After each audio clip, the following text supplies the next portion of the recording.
What is happening, fishing friends? Welcome to another episode. My name is Devin from B.A.S.S Fishing, coming to you today on behalf of KastKing to talk about the new Speed Demon Pro rods from KastKing. Yes, there are 15 different technique-specific rods in this lineup.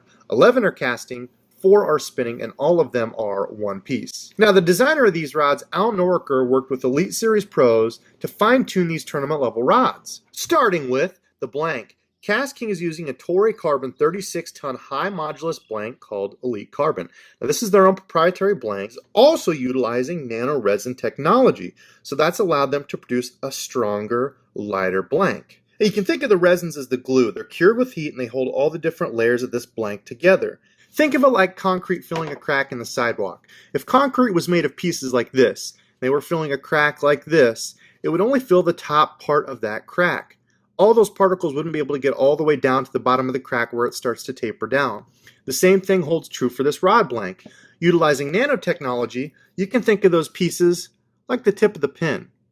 All those different pieces, if they were that size, filtering all the way down to that crack, would go all the way to the very bottom. It fills far more of those voids and tiny microscopic places in the rod, leaving less room for failure or breakage. And it does it with less material, so it gives you a lighter, stronger blank. Now, there are also moderate action crankbait specific rods in both casting and spinning versions of the Pro rod. The crankbait rods are an 80-20 composite, so 80% that Elite Carbon that we just talked about and 20% S-glass. So that leads to a lighter and more sensitive crankbait rod compared to those old, 100% glass rods. They're pretty heavy, not real sensitive, and they can be tiring to fish all day.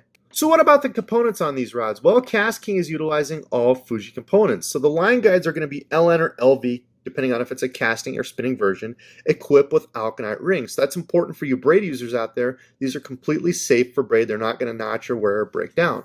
Now, as you move down, they're utilizing a Fuji reel seat as well. It's very comfortable. It's a nylon reel seat, almost soft to the touch. Fits the hand very well. It's got a nice size trigger there to make sure your pinky stays locked on that. It has an aluminum foregrip, very easy to operate. You just twist that on to tighten and secure your reel on there. Now, as you move down from there, it's got the wind grips. Very popular in the angling community. If you golf or use tennis rackets, these are often used on there in case your hands get sweaty, or in the case of anglers, if you get fish slime on them.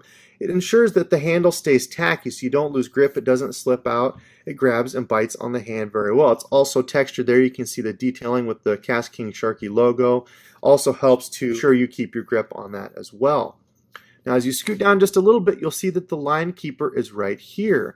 Now, it's interesting. A lot of people will say, well, why is it not up here? When you go to put your rod sock on, oftentimes if it's up here too far, the rod sock will get stuck and you can't get it over, if you have a jerkbait or a spinnerbait, something on there. Additionally, if it's a windy day or you have a little slack in your line when you cast, the line guide that's sticking up here can oftentimes snag the line. So that's why they have moved the line keeper back here to ensure it's out of the way and your rod sock can fit on nicely. Now, additionally, the fighting butt on the end does have the wind grips as well. It's rounded a little bit out in case you like to hold the rod to your side and pinch it with your arm. You can secure that in there too. Now, that'll do it for the KastKing Speed Demon Pro rods. Now, if you would like to know more about this specific rod, the 7'2" heavy frog rod, check out the link at the end of this video. Now, if you're also looking for a different technique-specific rod, check out the details below. There will be links to all of the technique-specific rods that include information on how to rig them, reel recommendation, line recommendation, and also lure recommendations. Because just because it says a technique-specific frog doesn't mean you can't use it for other things. And of course, if you have any other questions, please leave those in the comment section below. Now, if you're not already subscribed to the KastKing channel, please consider doing so for more informative videos just like this one. And until next time.